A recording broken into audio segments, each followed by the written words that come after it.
Mm-hmm. This is a comedy pilot where people roast each other. So it's going to be done at a big comedy club in Atlanta. It's going to be taping there. So we're going to see how that turns out. And I'm telling you right now, Lewis, brother, I went over the jokes. See, I got the jokes right here on my phone, man. I would let you guys hear them, but I don't know. Sonny might be listening. You dig? So I can't let you. Some of the jokes that was given to me, y'all know I had to rewrite most of them. So it's gonna be on like a steaming pot of neck bones when I eat him like a bowl of collard greens. I'm telling you right now, dog. But hey, that is what it is. But ladies and gentlemen, we were waiting for them because we hadn't done Three the Hard Way in a while. Last time we were supposed to do the show. Now, Chris, I got something to do, man. I got other commitments, man. You know, that's how when we got to do important things, they got other important things to do. Well, what's up with that, Marco? What's up with that? I got another podcast to do. Man, I'm just swamped. Yeah. So what I do? It was all good though because we had a good time that night. I had to go on by myself. This, that, and the other. The enforcer. Well, the enforcer's a little bit more laid back, man. He's like, he rolled with whatever. But it's that Dilworth, man. Now y'all see why. Y'all see why Russo be getting on his ass. Y'all see why. You know, matter of fact, Russo is going to be on the show maybe next week. I don't know when I'm flying out. If I'm home next week, I'm going to do the show. If not, I don't know. I'm going to see what's up, though, y'all. But I'm going to take my laptop and everything with me. So then I can't promise that because, man, in Atlanta, brother, I ain't got time to be in no. Oh, I'm going to leave that alone, brother. We're going to get this show on the road, man, because y'all don't even know. Y'all don't even know what's going to be going down. Let me see. See if my boy out there. You over here telling on yourself. Hold on, guys. Hold on, guys. You almost out here telling on himself, so you know. Gotta be careful. There they go. It's a great day. Chris? What's up in Boston, man? What's going on? Hi, y'all. What's up? Y'all missed it. Y'all missed the intro, dog. The intro. Yeah, man. You just started. The music, man. I had to start without you. You just started. He was on Facebook. I started a few minutes ago, man. You was actually supposed to start at 7:00, but I digress. Dog, okay. I just got through explaining to the audience what was going down. My stuff been tripping. Last week, I couldn't even do my black and white show. Well, I did my black and white show. We had to do it an hour later, and I had to do it on my phone. My computer been tripping, man, but I got it together. I got it together, dog. I got you here, brother. You know what I'm saying? I got you. I kept telling you about that DOL or that American online shit. It's outdated. So I tell you. Start using that dollar. Yeah, you told me, man. But hey, dog, I live in a rural area. I can't just get everything, man. No, you don't. Stop it. I know you rich and all, but no, come on. I wish I was rich, but I'm retired, man. I'm retired. Mm-hmm. Yeah. You know, but anyway, man, glad to see you guys, man. I know we didn't hook up last time, but Three the Hard Way is always on the move, man. All three of us. But guys, wait a minute. David, Dooney just said, rest in peace, David Harris, Coach Eason. Oh yeah, man, and the Warriors, man. Yeah. I saw that, Dooney. Yeah, man, condolences out to him, man. He was in a lot of stuff other than the Warriors, man. But a hell of an actor, David Harris. I never knew his real name.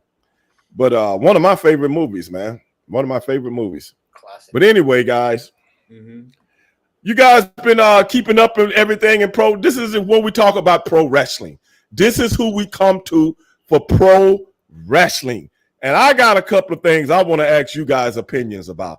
And everybody that's out there listening, man, I want to hear y'all opinions too. We're talking pro wrestling tonight. We're going to leave Dale alone because that's a lost cause. Ain't no need of even bringing his team up no more till next year.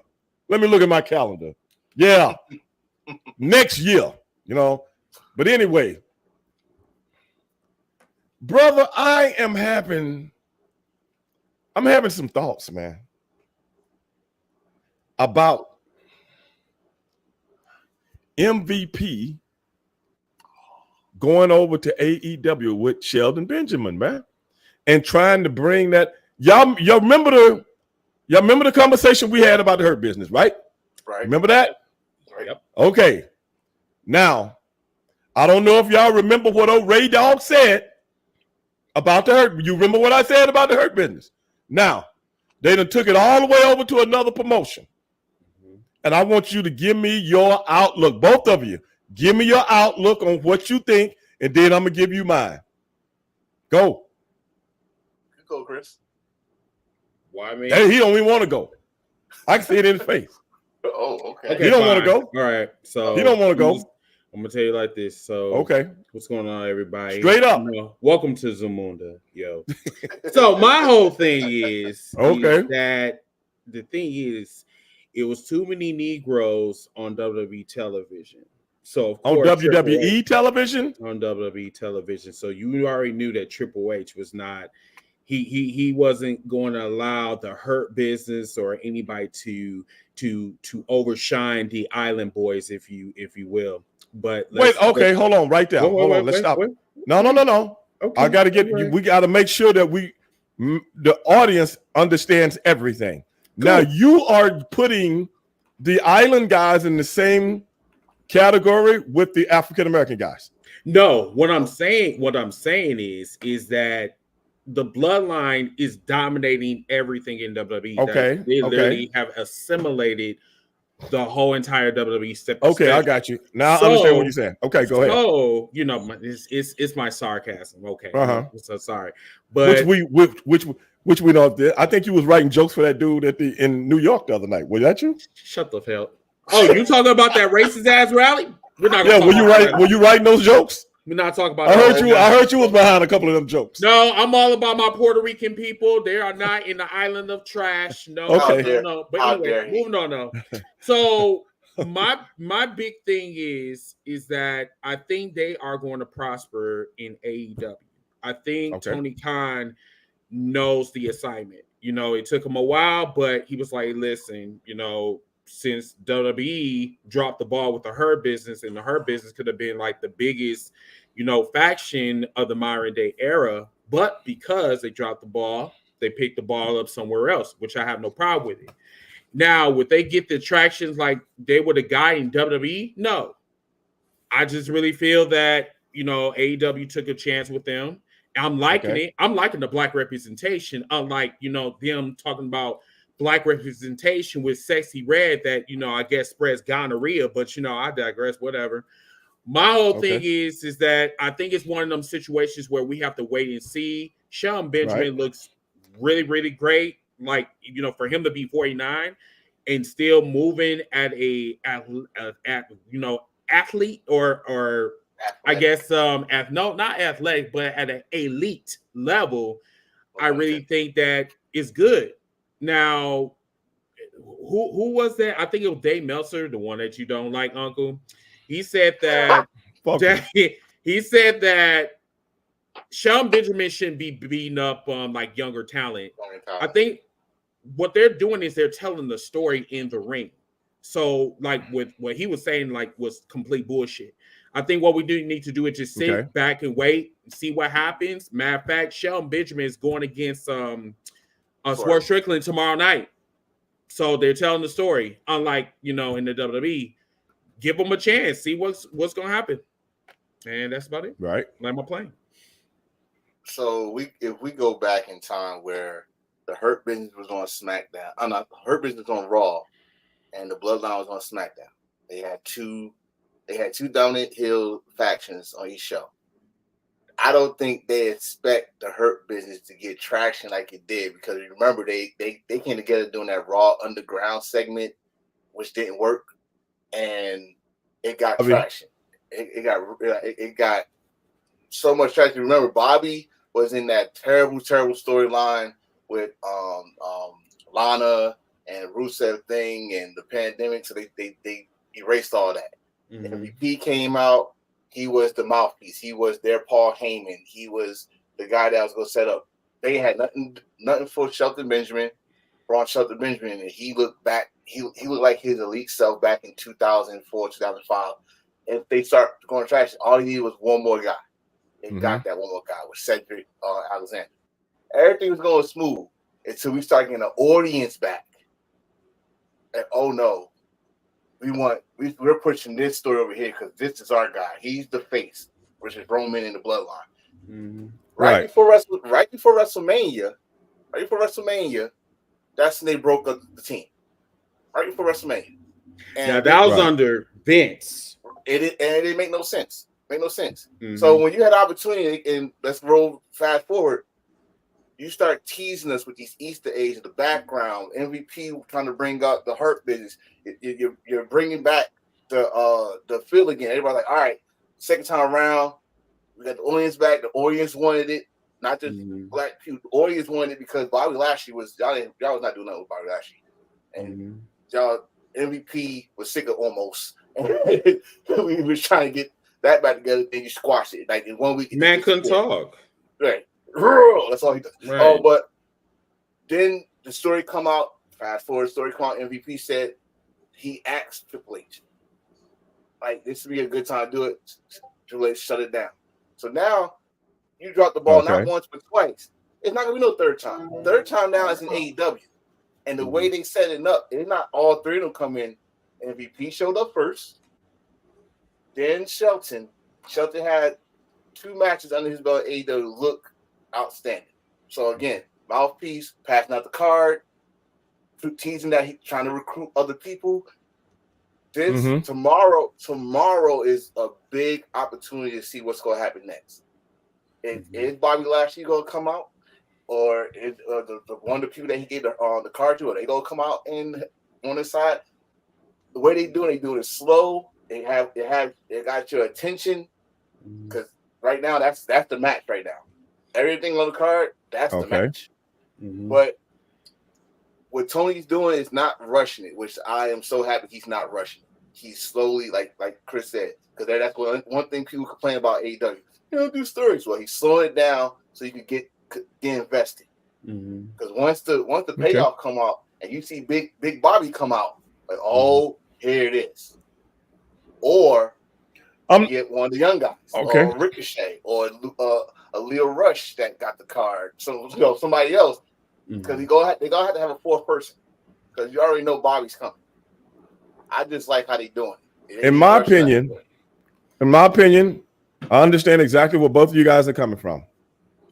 But in my opinion, as far as professional wrestling goes, if it ain't somebody like me writing it, it ain't gonna be right. So let me ask you this. So let me ask you this: the way Swerve got the world championship, and he looks like I have never seen a strong title reign like Swerve Strickland in any company, any mainstream company. Now we could talk about Big Moose and TNA, but they made Swerve look strong, really, really strong. So are you stating? Yeah, but that's Swerve. That's Swerve. It's on a whole other level because Swerve is fresh. You see what I'm saying? Whenever something is fresh, you have to preserve it. Because you got so much mileage you can get out of it. So you can't put him in the same category as a Hurt Business from a just factual point of view. Secondly, as far as the Hurt Business goes, what does it look like? Sheldon Benjamin, world-class wrestler, like you said, still on top, still can go out there and go with the best of them.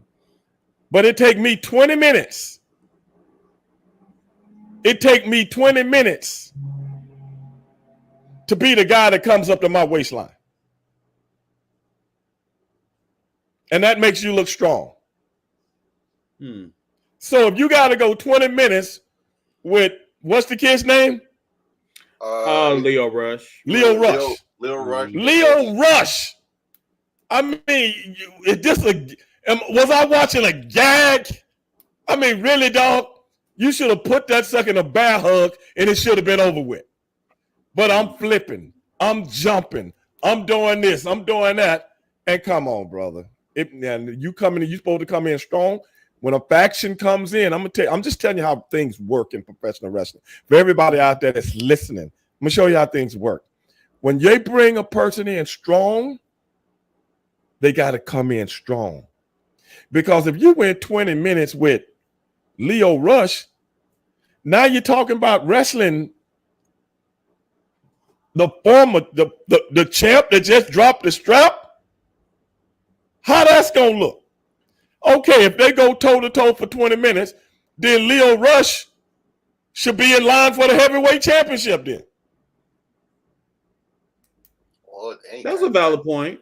Yeah, that's right. And Lio, I mean, come on, man. So, in essence, when they break, if you don't look strong, how is it going to ever get over?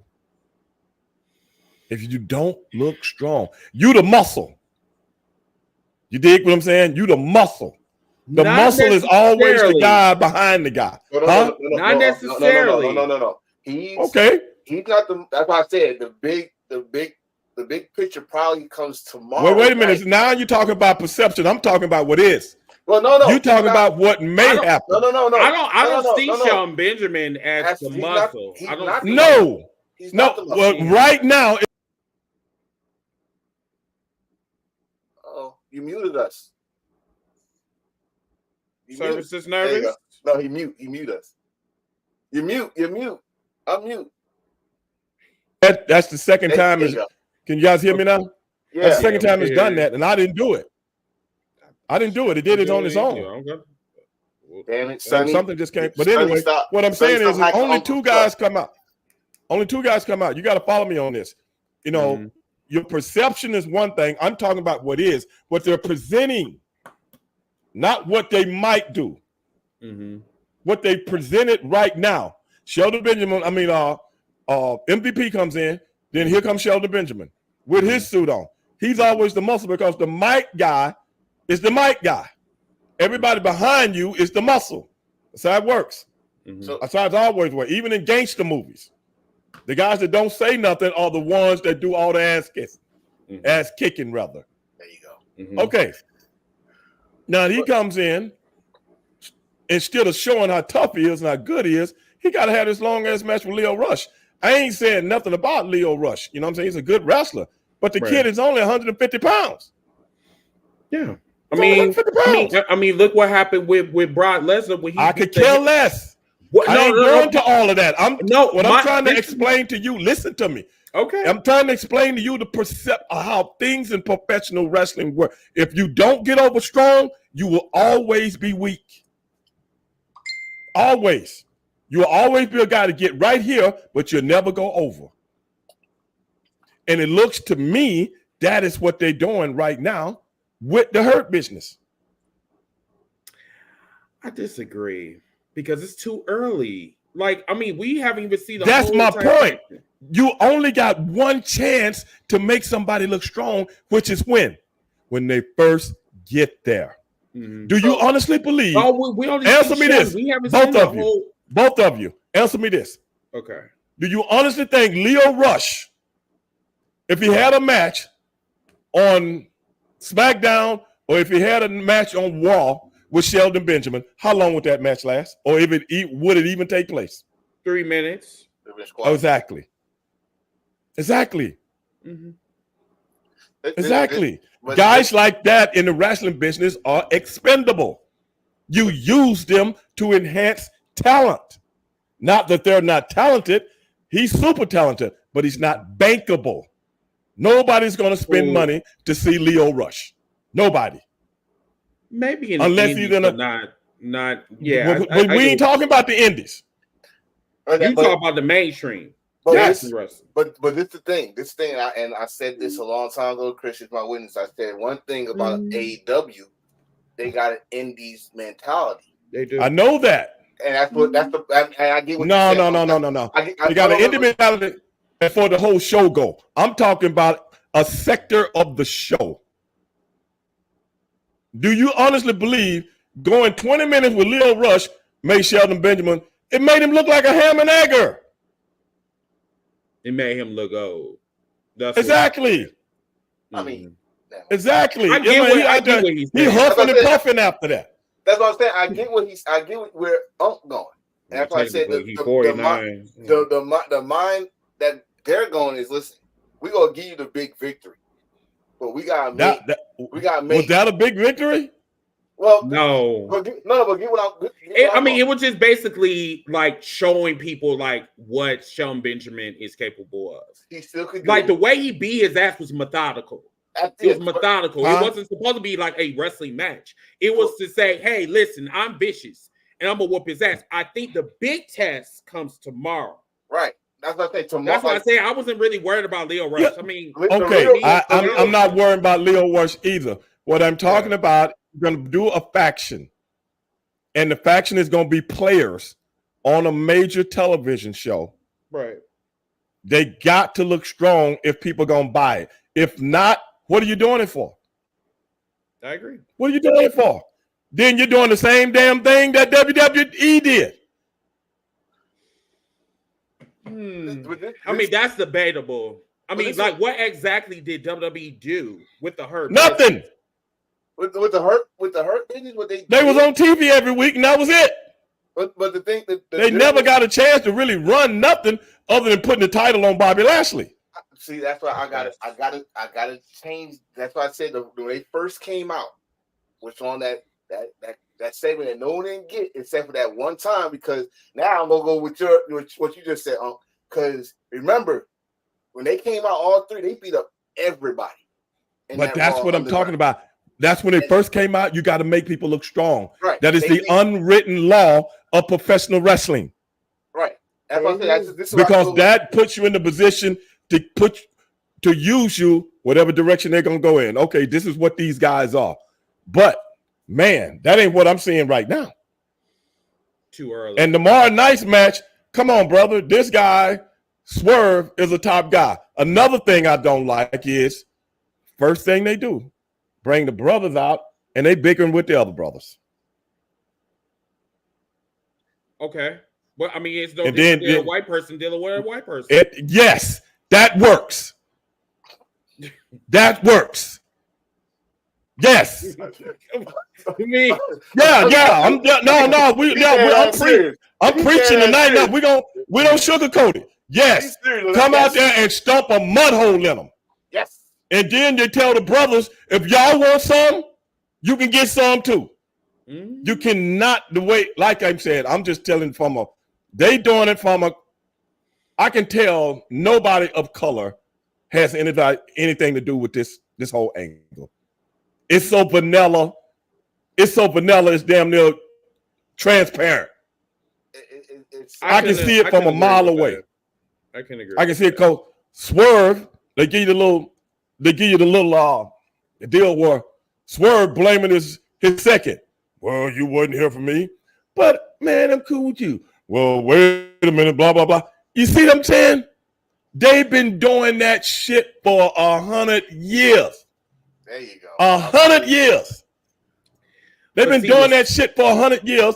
And I'm looking at this the other night and I'm like, damn. Let me look at my 101 years now. I mean, damn. Clean this up, bro. Because I'm going to tell you right now, the fans will get rid of it real easy because they didn't. If I done seen it 50,000 times, fans have seen it 50,000 times. It's old as the crucifixion. You got to do something better than that. If I was a writer, I ain't coming out saying nothing to Swerve until it's time to say something to him. Till it's time to say something to him.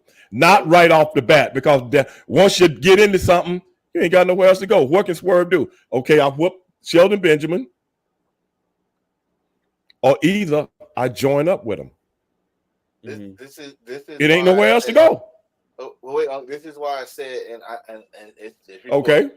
I said that segment should have been saved on TV. Because it was what now? Which one? The segment that happened in the pay-per-view when Swerve came out at the first time he came out on a Wrestle Dream and MVP and them came in. That should have been stayed on TV. And I understand that was his hometown, and he, I understand. Heard from him, but the thing is, why I really think it should have been there because we've had to wait and wait and let us wait because now we in this. Not necessarily. Not if you're writing it the right way. Right, but not if you write. Not if you know what you're writing and know how to write it. Cool, but not if you know what you're writing and know how to write. Because if you're going to bring something from WWE. If you're going to bring something from WWE and bring it in to your organization and don't try to make it big, then what you bring them for? They're just scenery for the public. We talked about the Hurt Business, and Chris just mentioned a few minutes ago about how they didn't want the Hurt Business over, the bloodline and this, that, and the other. No, but like I explained to you, I don't care if the bloodline was even there or not, they still wouldn't have did it. They still wouldn't have pushed them. Of course, because of their color. You know what I'm saying? Because that's how WWE runs their business. Like we were talking about people asking about, racism questions with Triple H and all of that kind of stuff. I'm not, I would defend. Matter of fact, me and Avi's on the deal right now. Me and Avi had this conversation, a week or two ago? Mm-hmm. Also, we had the same conversation that you and I are having right now. Mm-hmm. And I was giving him just an overall outlook of certain persuasions as it pertains to professional wrestling. And in some cases, they never change. They will always let you get to a certain place, but it's never over. You know what I'm saying? I always let you get there, but you ever notice you never get to go over. Right. And I ain't talking about the term we use in professional wrestling, going over, which just means winning a match. Mm-hmm. You know what I'm saying? It's always you can get to the gate. You always get to the gate, but they never let you in. Maybe that's a better way to put it. Kind of like if I go back in time, and I probably know where I'm going with this, Kofi Mania. What was that? Kofi Mania. When let's kill that in one will. Right, we give you the keys to the castle. We do this because we want to shut up people, but as soon as like, all right, I think he had enough time. Let's go. He can't stay. What you got is a limited time membership in the clubhouse, and it just expired. We got to get you out. Yeah, because we had some heat. We had a heat from a reporter nosing around here, so we did this just to satisfy him. You dig what I'm saying? Mm-hmm. That's why I'm saying the Hurt Business got to. I swear to Jesus Christ, I wish I was writing or helped write that whole episode. All the players, they wouldn't have nothing to do with a Swerve Strickland right now. I'm going after the who's who round here. Mm-hmm. Who's who? Like Kurt Russell said in the movie The Thing, we got a storm coming in 4 hours, then we're going to know who's who. Mm-hmm. Yeah, we're going to know who's who. And that's what the Hurt Business wants to do. We coming for the players. And I don't care if the players are heels. I don't care if the players are baby faces. Make a statement. Now you a player. You in the game. Make a statement. Mm-hmm. But how easy is it to put the brother against the brother that's going against the other brother? How easy is that? Man, I can get a 12-year-old kid in the junior high to write that with a little help from me. I swear to God. You come in, brother, and you make a statement. And this MVP, who's a good friend of mine, lives right here in Houston, doing the same gimmick he was in WWE. Brother, come out there looking fucking pissed off. I already got fucked in one goddamn wrestling organization. Now I'm really pissed off. Now I'm really going to put my foot down. I ain't going to let, you don't let nothing happen to you twice. See, a lot of people don't think about the small superlatives. They don't think about that. They think about the big shit. that everybody can see. No, it's the small things that can be the difference in how Angle gets over. The small thing. No, you don't take no prisoners. We here for a reason. And take that cane and crack somebody up on the side of the head with it. That's a statement. If you think Leo Rush, you would have took that sucker and threw him in the 5th row and made people go, damn, boy, they serious. They are serious. They can keep their names. So you think the intensity is not there? No, not at all. Doing the same old bread and butter bullshit that they was doing in WWE. Same old bullshit. This is why I like Swerve. Like when Swerve got fired, that was not the Swerve we saw in WWE. That's not the Swerve I saw. He had a chip on his shoulder. He came with an attitude. He even said it on his first interview. I'm going to be the man that runs this within the year or two. Guess what? Within a year or two, he was the AEW World Champion. Mm-hmm. So, if MVP came, he still had the suit and all. But like you said, instead of coming interrupting Nana, he should have came and bust somebody's ass in the ring and said, "Hey, I'm here to take over this fight." And that'd been dope because guess what? You had to bust either Bryan Danielson's head open, you had to get Jon Moxley, some of the big heavy hitters, the franchise. Hell, go after the EVPs themselves. Make us like, oh, okay, now this is the Hurt. This is the Hurt part of the Hurt business, Hurt Syndicate, whatever. Right. But you came straight at Nana. And but like I say, the easiest thing in the world to do is do the easiest thing in the world. The easiest thing is to do the easy shit. Do the hard shit. See if it works. Because see, you got them guys, this guy, former world champion, these guys coming over, been working on top in the big organization. Mm-hmm. Hey, they looking at each other from afar like two dogs. Mm-hmm. But they don't say nothing to each other yet. They looking at each other from afar, and then some kind of way they cross paths. Mm-hmm.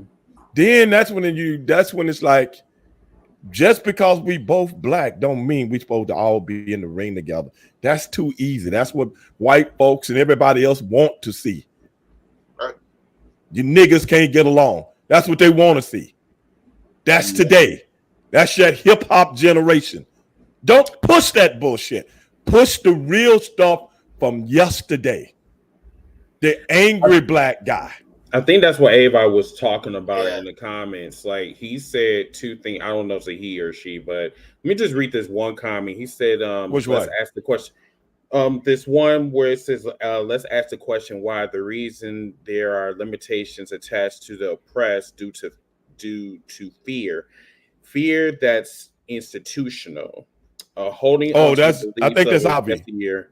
Ivy. Okay. Yeah, that's Ivy. Mm-hmm. That's the guy I was telling you about. Yes. Avi is just communicating with the audience right now. Also, people that's asking questions. So that's what Avi's doing. Oh, okay. Yeah. But no, Avi's 100% right. That's what I'm talking about. So if you got something new, baby, use it. Use it. And then push them strong. I think the biggest issue with us as African Americans is like we want stuff on a silver platter, and we have to have like that, that selfish attitude that it's all about me. If it ain't gonna be about me, it ain't gonna be about nobody else. Dog, you gotta be willing to get it and sacrifice to get it. Mm-hmm. Other than that, you just like everybody else. Exactly. They already did that. You just a statistic at this point. Go down there where the announcers are. Tony Schiavone, move out the way. Give me that microphone. Yeah, anybody that got a problem with me? Because Ava, this is what people need to do in the corporate world and also in the wrestling world. I see a lot of this shit that be going on. But a lot of these fans are like, well, I just want to see my tribal chief. You know what I'm saying? Right. Like, it's like, I mean, that's cool. I mean, you can like whoever the fuck you want to like. But at the end of the day, when we talk about black people, I'm like, I need you to be on another level. We are white counterparts, but it's like black people like, okay, give me my bag. And but that's the thing. That's the thing. When you got writers that don't know your culture, that's a big They don't know how to get you over. Mm-hmm. Okay, let's take Swerve, in my opinion. Okay. Swerve Strickland. In my opinion, if I was writing for Swerve Strickland, look at me, man.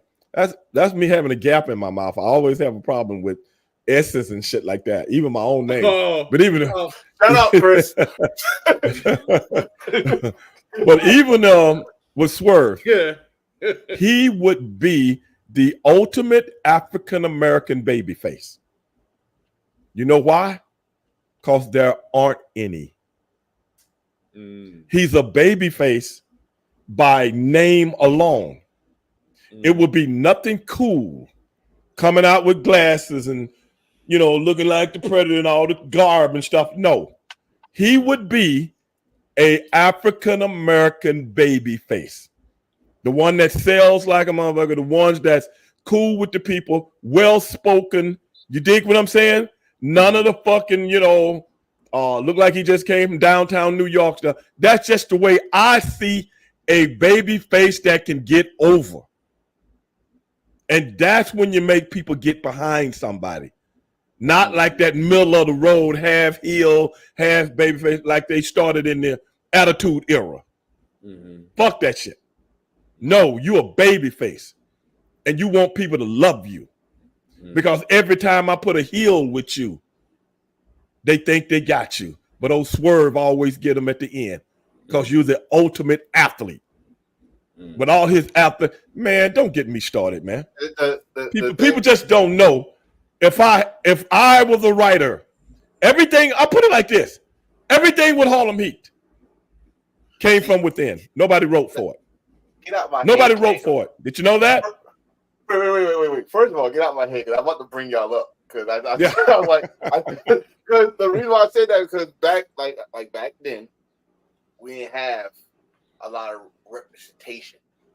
And right. I told you this a long time. I told you this a long time ago, Stevie, that when I saw you and your brother come out, and I saw y'all saying you're from Harlem Heat, 125th Street, like nigga, that's across the way from you. What? Yes, right. Yes. And you in right. You in Atlanta talking that shit. So I'm like, yeah, fuck yeah. So I did. So no, hold your thought. Hold your thought. Mark just said fans hate babyface. It's too much now. Fans hate babyface is too much nowadays. So what? It's not that so what? It's not that that's because they're not putting them. They're not putting baby faces with the right people. They're making baby faces. It's a way to do everything. But anyway, I appreciate your thought. Go ahead, Enforcer. Okay, I'm gonna answer that one after I do this one. But when you get the representation, then you got people that they like in companies that look at things like today, what's trending. Oh, right. In hip hop. Oh, this is trending, so come out like this, right? And bring out the hip hop stars and right. the athletes that wear the bling bling and all that stuff. They don't look at a baby face like how you describe. And then let me just go on to that question, like he said. Why people hate baby faces is because the way they present them, like, oh, we gotta come out like we running for president, like, oh, we gotta come out exactly. babies. And we gotta make long ass, tired ass speeches and tell them to drink milk and all this. You don't have to do all that. You don't have to. I mean, you're not to be a good, strong baby face. I'm not saying being the guy that gets beat up for fucking 90% of the match. You know what I'm saying? And then gets a roll up at the end. I'm not talking about that guy. Right. It's a way to do everything if you know what you're doing. But if you don't know it and you kind of like pretty much surmise to what everything is going on, then your show look just like everybody else's show. Then your characters look like everybody else's characters. Then your baby faces look like everybody, and your heels look like everybody, and the whole show looks the same. The whole show. You got to have some separation in some way, shape, or form. That is why I say what I say about the Hurt Business. Y'all got to be something totally different than what you were. A totally different attitude. I just really feel because I think we should revisit this maybe in about 2 months or so, just to. And you think something gonna change? Hopefully. You think something gonna change? So. Yeah, I hope so. They got pile drived They've been and got pile drives on their heads, and you won't even need them no more. But you know what? The reason I think Chris would say 2 months because right now, especially in AEW, they're not the focal point of any storyline right now. It's a whole nother story that people are more focused on right now. So if you give it 2 months, if they could make some moves where you're not thinking about this storyline they talking about right now, maybe that's a change. 2 months. You're still missing my point. No. Hold on. First impression. I got that. You can't go once they came in and went 30 minutes with Leo Rush. You can't go back. But that's not that. That's just a small piece of the puzzle. Huh? No, it's not. If I'm talking about it, it's done purposely. So that's my point. If something like that is done purposely, all the rest of it's going to be done the same way. How about this? Okay. How about this? That's just me. Okay. Well, now you're gonna have to prove me wrong. No, go ahead. That's why I'm saying give me at least 3 months, and then I'll see if you're right or wrong. I'm gonna give you 3 years. I don't need 3 years. I'm gonna give you 3 years. I don't need 3 years. That's fucking too long. I don't know if I'm gonna be alive tomorrow. But I'm gonna say this to redeem themselves. I'll tell you right now, if he comes out tomorrow, Bobby Lashley destroys whoever it is, whatever his path. Swerve? No, whoever. I thought you said you're working with Swerve tomorrow. No, Shelton's working with Swerve. But Bobby Lashley will come in. Wait a minute. That's speculation again. I don't know if Bobby Lashley's coming.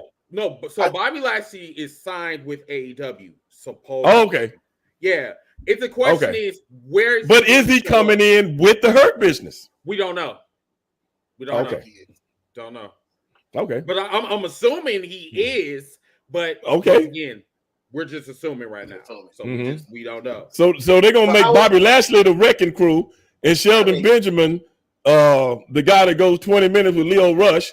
Then Sheldon Benjamin turns on the Hurt Business and goes on his own. I swear if that comes true, I'm coming at you. But there's another. I mean, because so MVP is playing with us. He been giving out his business cards to Mercedes Moné, to Ricochet, which we also stated on the cookout on TikTok. If you guys are following us, that somebody, the fourth person or the fifth person or whatever, is going to be somebody that we least expect. But we already know that this is going to be an all-black cast. We know that for a fact. It's the fact of who. Now, someone earlier mentioned Hobbs. I think Hobbs should stay far away from her business. I don't think, because right now he's still dealing with the Don Callis' family. Right. Still dealing with them. Dealing with injury. That's what he's dealing with. Yeah. But another thing with Powerhouse, he needs to not be with a faction. He needs that separation, man. He needs to be by himself. You took the words right out of my mouth. Took the words right out of my mouth. Chris, remember we told him that in Philly. I think, yo, man, we talked to him. When you started, you was on fire by yourself. He was. And then you went with but you know what? That's how people look at. He ain't writing the show. He ain't writing the show, and that's what I'm saying. You got people that's looking at him totally different the way you look at him. Mm-hmm. Why? I don't fucking know, because the kid is money. The kid should be a strong baby face, in my opinion. A strong baby face. Not what that look. Oh, hell yeah. Oh, hell yeah. Badass, but I just they want all black folks to be heels.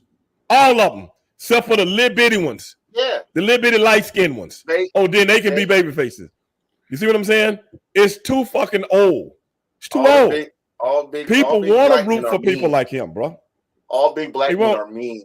You know what I'm saying? Yeah, I'm saying what I'm saying is my black is you seeing a characterization of how people see real life. They see it, and that's what's messed up about it. It's so inverted. It's beyond stupidity. Wow. It's beyond stupidity. The people start to buy it.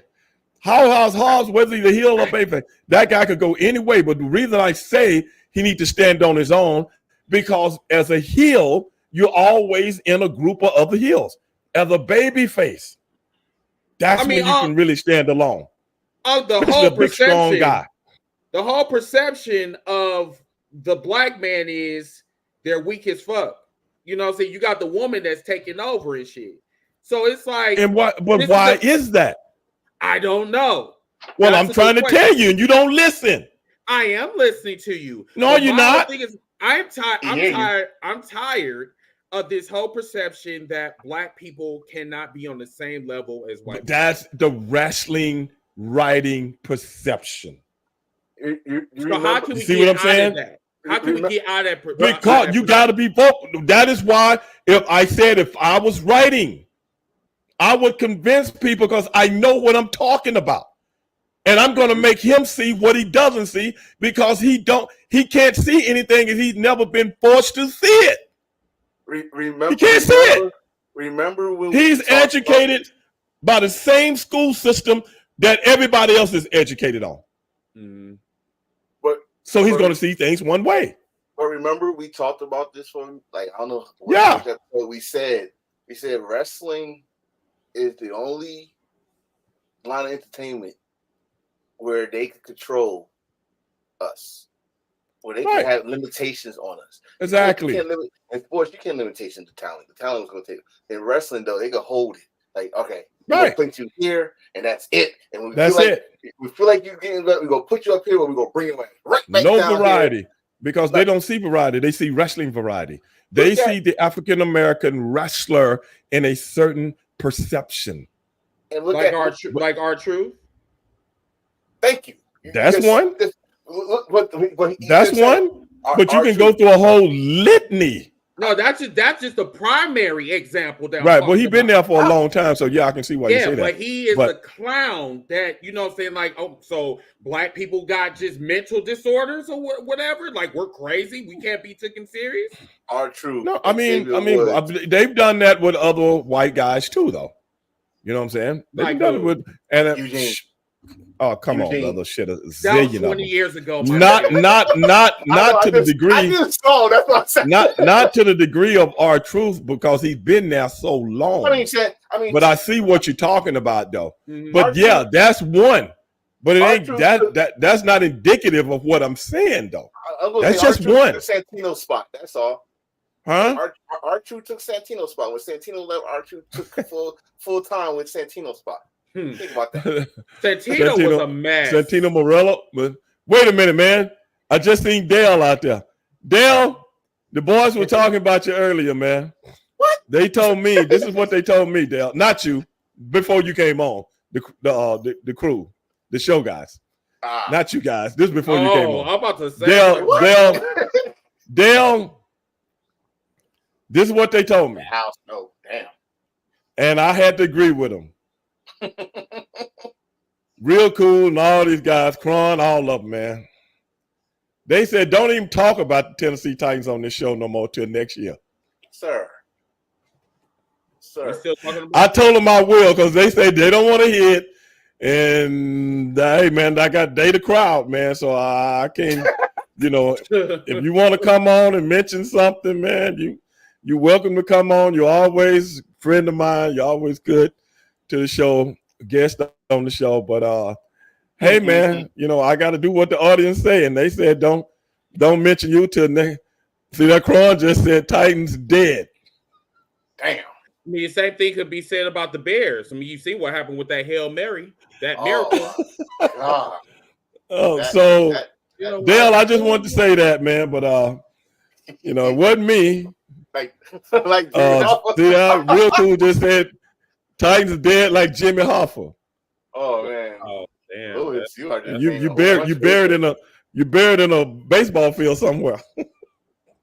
Under a football stadium. You know what? Bro, you are absolutely right, bro. Like the whole thing, like hate has polished to look like equality. That is, dude, that's bars. Because everybody is saying, like, if you looked at that election, bro, did you look at that election? Because I just election. I mean, excuse me, not the election, but that the Trump rally in New York. I seen pieces of it. Yeah, I didn't watch it live. Man, bro, I just seen clips of it. I say I'm not seeing this Right. bullshit, but they feel that by hating and like spreading this hate is like another form of equality. It's like, well, I'm gonna give you your respect by hating on you, by like saying that you don't exist. This is a new form of equality, and it's perverted, it's disgusting, but this is 2024. Well, I honestly think, in a lot of ways, we are being groomed to the point where what's out of the ordinary has now become the ordinary. We talked about that 2 years ago. Yes. Me and you. Mm-hmm. What's old is new, what's wrong is right. When you can take people about that and really explain wrong, when you can take people, they can explain wrong and make it sound right. And I'm not crazy. But in this new bizarro world of which we live in now, there's no such thing as wrong anymore. Yep. There's no such thing as being held accountable. It's always an excuse. But you know what that word is called, though, right? Conditioning. Well, that's what I'm saying. Being groomed, which is being conditioned mentally. Like I said, even when you go to school, and I had to learn this, and the professor can come on and talk about this. I had to learn this for myself for years, because like I told you guys, when I grew up, I was dyslexic. So, and I'm still dyslexic in a lot of ways, but I know how to handle it. And so when I got out of school, and I got help for my dyslexia, because back in these days, you just slow. You know what I'm saying? They didn't realize something was going on with you, because certain people will go, man, when it comes to certain things, that dude, boy, he knows a lot. But when it comes to you can pick other it up, stuff, right? When it comes to other stuff, blah, blah, blah. So after going through and after studying, going to the library, I used to spend a lot of time in the library and going, just because I felt like I had missed so much. You know what I'm saying? I felt like I missed so much. I feel that way sometimes, even at 41. Yeah. For real. I'm dead. Yeah. So, studying about certain things, real history instead of the history that we learned in school. So what I finally figured out after reading certain professors that had written books about certain things that I didn't even know I was interested in, I saw that the educational system is just another way to control your mind. And we all go through it. That same educational systems teaches us as African Americans to feel inferior because they teach you nothing about yourself. You learn nothing about yourself. They teach us about our oppressors. Yeah, exactly. So in essence, you start to look at your oppressors as I should serve them. And it teaches your assessor, it teaches those guys that they are the prominent ones. And you have a right. You have a right to feel like you feel, and everybody should feel beneath you. And in essence, it teaches you how. It teaches you what to think, not how to think. So that was the one thing I had to train myself as a young man to do, was train myself on how to think and do not feel regret for it. So that's why I've always been an outspoken person when it comes to certain things. And I'm not afraid to voice my opinion on things because I know you're bullshit, because I read about your bullshit and I studied your bullshit. That's why you clicked from day one. That's why. It's funny because it's funny because this man that's in the middle. Do you know he aired my interview with you 5 years ago?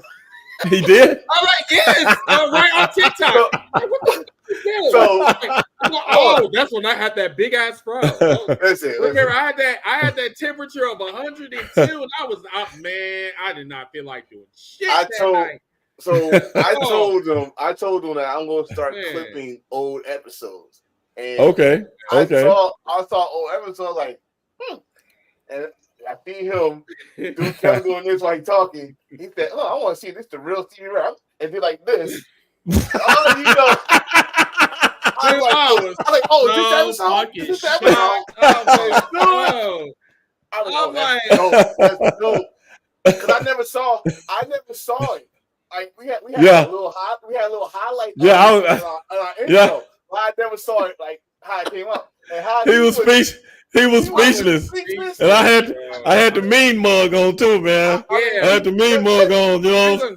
I like because he was like, let me see. I'm like, who the fuck is this thing? I was like, I had to take a closer look. I'm like, oh shit, that's Stevie Ray. Yeah, you had this man. Fuck? Why is he on my channel? You had this man bouncing off the wall. I was like, what? I remember that, man. I remember that. But I'm gonna tell you the truth. I'm gonna tell you the truth, Enforcer. This is the honest to God truth. And I told him this. I've been interviewed by a lot of people. And, you know, I've been and most of them, oh my God, I can't, you know, I try to help them out, you know, as much as I can because they don't know what the fuck they're doing. But be that as it may, Chris was the first guy to interview me that I actually had fun talking to him. And he knew his shit. And he was taking a lot of stuff off the top of his head. Once he got over I had no notes. Once he got over the shock, you know, because I could hear him like thinking, oh, okay, like some questions he always wanted to ask me, you know what I'm saying? Yeah. And he got them out. And it was a great interview, man. I swear to God. What year was that, Chris? Dude, that was 2019 before you got inducted. Okay. That was in March. Okay. When I looked at it, I was like, what happened? And when I saw it, I was like, oh, yeah. But I'm gonna tell you the questions was on point. He had a certain demeanor about himself, and I was like, bro, this dude got it, man. No lie. I think I told him that. I said, this dude got it, man. You good? Because I've been interviewed by a lot of people, and it's like, okay, Stevie Ray. Now, let's see here. Because like in 1993, you know, bro, this shit, you know, I ain't gonna lie to you. I was nervous. I was really nervous. However, you didn't show it. And because I felt like this was the biggest interview of my life. Like I'm interviewing a WWE legend, WCW legend, and it's like those type of opportunities do not come every day. So I'm like, you know what? But I like the more I talk to you, the more comfortable I got. And I'm like, I'm talking to you like I'm talking to one of my friends or whatever. That's like how like some of my like greatest interviews were. Like I'm just talking to you, like you like one of my friends. But then if I feel that you want some bullshit, then that switch turns on. I'm like, bro, listen, you ain't gonna waste my fucking time, bro. Yeah, I remember that, man. I forgot about it, man. But yeah, man, I said I'm gonna catch him off guard. And my friend, a friend of mine, who was that? A friend of mine had hit me up, and now one of my favorite, you know, he's a wrestler. John. John. Black. John. Yeah. John is like, hey, man, surprise this dude on his podcast, man. He's a real cool guy. You know, that's what he said. He said he's a real cool guy, man. Mr. Flex. He sent me the link. Yo, Flex. He sent me the link. You know what I'm saying? And he said, surprise him, man. You really make his day. And for Flex, you know what I'm saying? Because Flex is super cool people, man. I said, I'll do it for you, dog. You know, because I'm like, he wouldn't have came to me with that if he wasn't, you know. So I was like, okay, I got the link, and I said, okay, let me put it in there. You know, Stevie Ray. Because I started to put something else, and I was like, no, I'm gonna put Stevie Ray, make him think it's a fan. I'm trying to make him think it's a fan acting like. I mean, listen, there were 50 people that was in that space, and like that was the first time ever. Right. You know, especially on the Facebook, you know, before they fucked up the algorithms and shit. So like I'm up here. You know what I'm saying? And it's like, man, like, bro, Flex, man, I didn't even know, even to like that day, like I didn't know that he was following me like that. And hell, yeah. I didn't even know Right. he knew you Right. like that. I'm like, damn. It's like, damn, the more Yeah, you Flex. know. That's my boy, man. That Flex. Yeah. The concrete man. You want your driveway and things? Flex will come put it in. Now he gonna charge the shit out of your ass. Right? He's in Florida, right? He's in Florida, right? I think so. Okay. I think so. Because I always see him at the damn race car races and stuff like that. Yeah. You know. Yeah, he always be flexing on Facebook. I always got a workout video going and shit like that, man. The crazy thing about that, when I watched it, is after the interview. So Chris could not talk for like good 5 minutes. He's like, I'm speechless. I can interview the Hall of Famer. And I was like, so the crazy thing, right? The crazy thing, I clicked it. I showed my wife. She's like, I've never seen him this like, you don't understand. I was happy, bro. That was the biggest. That's, if you think about it, that's Chris. You gotta help me out here, because I think that's what really spark plugged your. It did. I remember Chris telling me that. It did. I remember Chris telling me that. After my encounter with Stevie, got him off the ground. After it just went up from there. Like he never came back down, bro. And that was 5 years ago. I told him. Sometimes I go back to watch the old shows and stuff. And I looked at because that you can see the difference. Like, yo, his confidence went up. Like, oh, well, I gotta go better. I'm like, oh, okay. Now like I said, man, it was Stevie Ray. I'll never forget it, because, like I said, it was good conversation, and he had good wrestling questions, man. Because most people just chronicle your career. You know, they can go look up matches and different shit. And I'm gonna tell you something, bro. I'm the last guy you want to ask about matches. I can't remember them. You talking about having the tag team titles 10 times. I can't remember them. And somebody go, oh, you wrestled so-and-so in 1990, so-and-so for the tag team belts. And I'm like, that's not a good interview. But in essence, that's what I'm telling you. Chronicling things day by day, year by year, inch by inch, like the fucking Three Stooges. Chronicling things like that is hard. I don't think about my career, like that. I can think about, let's say, the feud we had with somebody. You know what I'm saying? A feud. But that's a feud. That's not the matches, because you can't think of everything you did in every match. But the feuds, I can think of the feuds and what time they were and certain other little things that we did, this, that, and the other. But when people start chronicling things like that, man, it's hard. But when they just, like some of the questions you were bringing up and things of that way, and I'm like, that's easy, man. That's conversation. You see what I'm saying? That's conversation where you're not trying to, and even if you do pinpoint things like that, it's not interesting for your show. Right. Your show wants to hear things from your guests that they really can't hear everywhere else. Right. And that's why I tried to focus on in that interview, like, you know what I'm saying? Because I think throughout that, almost an hour, we were talking about, like, you know what I'm saying? Like, what is your views as an African-American male? You know, especially you being in a predominantly white company or the white industry or whatever.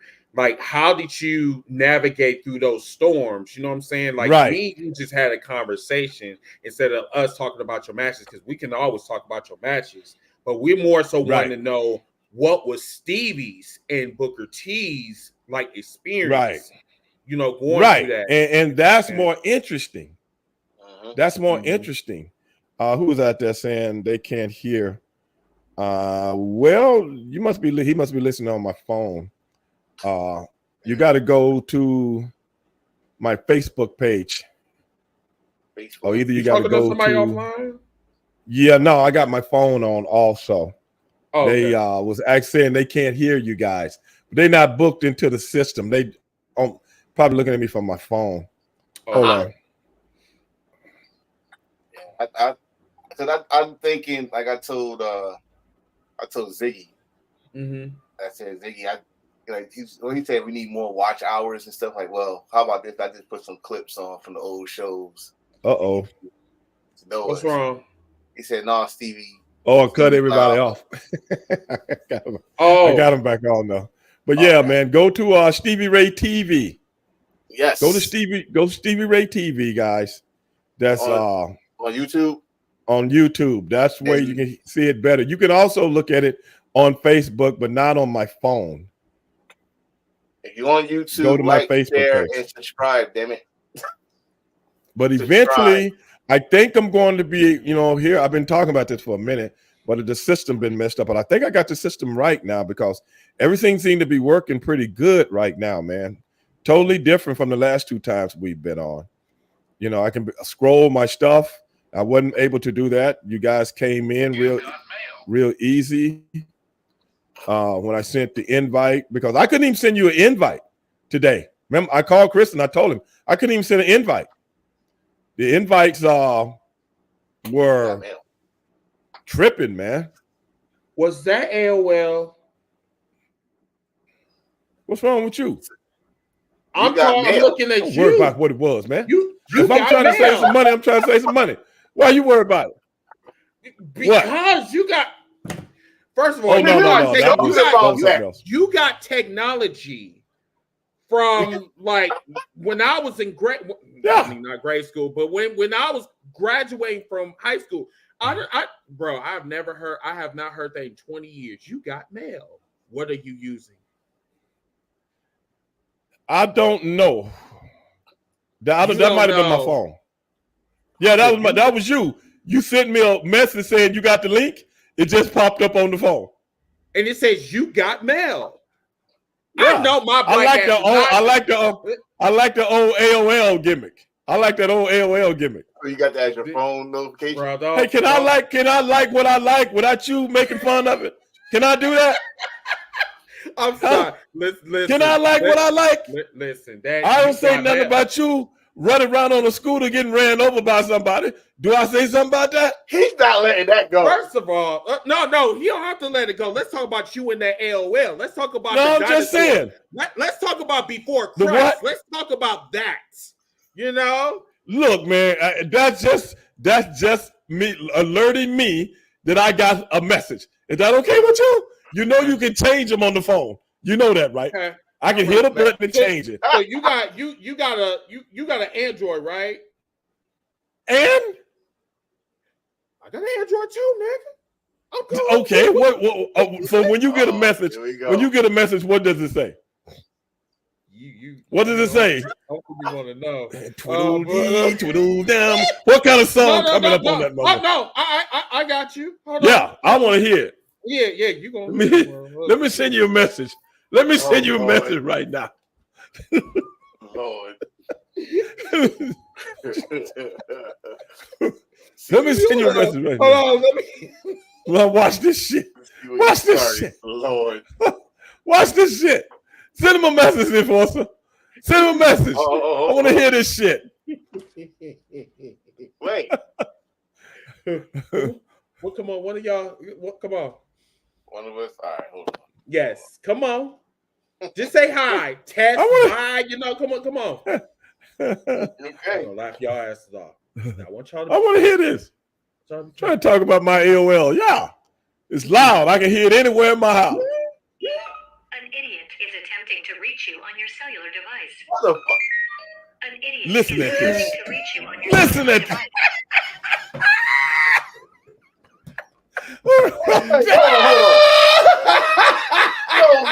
Hold up. So all those times I've been calling, you like. That's what it says. Just text me. That's how respectful. So he can have That's how you respectful. Listen, I've been calling. He's like, I can't answer. Text me. So this is why you want me to text you so you can have a nice laugh. Right. Ask that real fucking again. I'm calling you. You better answer the phone. Okay. Yeah. Okay. Listen. That's messed up, man. No. See, that's one you made yourself. No, I didn't make this. No. I got this from. That's not downloaded in your phone. It is. That's not down. I got an Android too. It ain't nothing like that on the phone.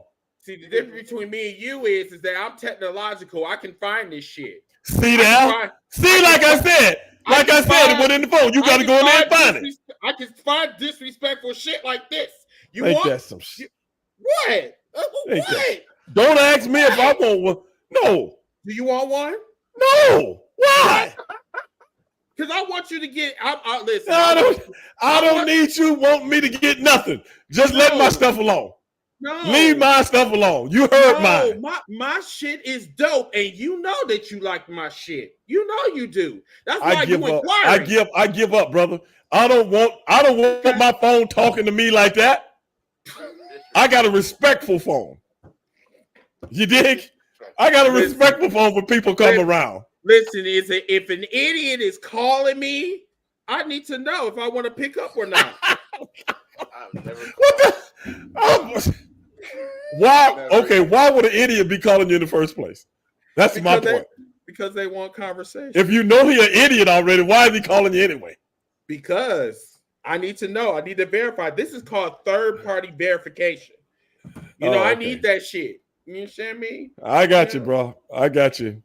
Okay. Not okay. So enforce. Hey, Tony.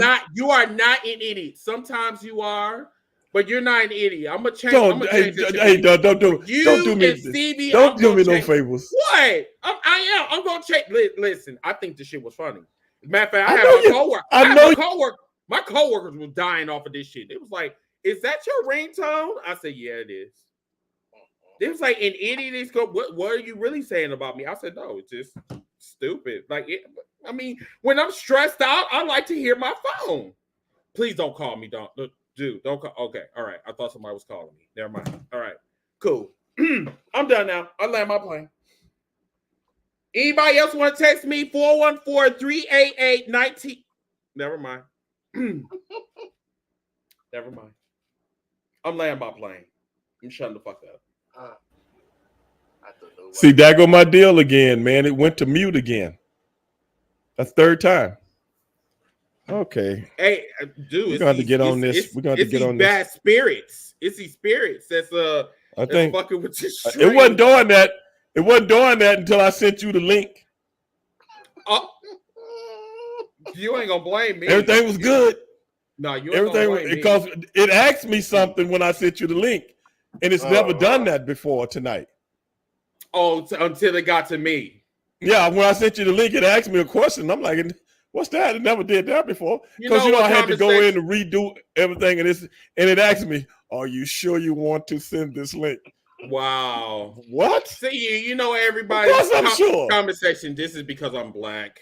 That's what it is. Racist bastard. See what it is. I mean, just racist shit. I'm not a racist. I'm an everyday bigot. Leave me alone. Damn.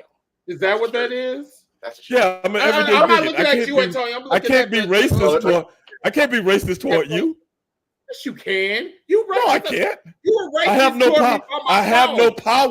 I have no power over you. But I can be bigoted toward you. You can be okay. So you're a racist bigot. That's what you're saying. Well, toward some people I could be, but not you. Thank you. I appreciate it. Thank you. You're welcome. You're welcome. I knew you. You're welcome, dog. Thank you. I'm just letting you know how the shit go. I didn't make this shit up. It just ain't my system. I just live in it. I'm just telling you how this shit goes. How the fuck you think I feel? Fuck, you think that this is just roses and dandelions? I mean, no. I'm just saying, dog. I can't be racist toward another black guy. Listen, I can't. Real cold. This man said that he used equal opportunity bigot. Okay, that's cool. Real I actually cool like said that shit. Yeah, real cool said that shit. He said, "I use equal opportunity bigot." Hey, man. Hey, the dude just tell it like it is, man. Real Cole, he is a bigot though, man. Y'all did, damn it. Real Cole is a bigot, man. He's on the show all the time. I gotta watch him. He is hilarious. He is fucking hilarious. I gotta watch him, man. I mean, he can't help himself, man. What can you do? I know. I mean, look at me. Y'all deal with me like every other Tuesday. Shit, the fuck. But no, everybody, listen. I need y'all to fucking vote. Please vote. Next Tuesday is going Already down. have. We're gonna have a civil war. I'm telling you, in this country, yo. I don't think so. I don't think so. And you know why I say that? What's up?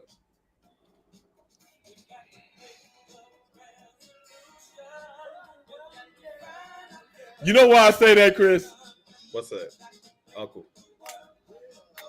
And ladies and gentlemen, we are glad everybody was able to tune in tonight to 3 The Hard Way. We haven't been on in like a month. But hey, man, this is what we do.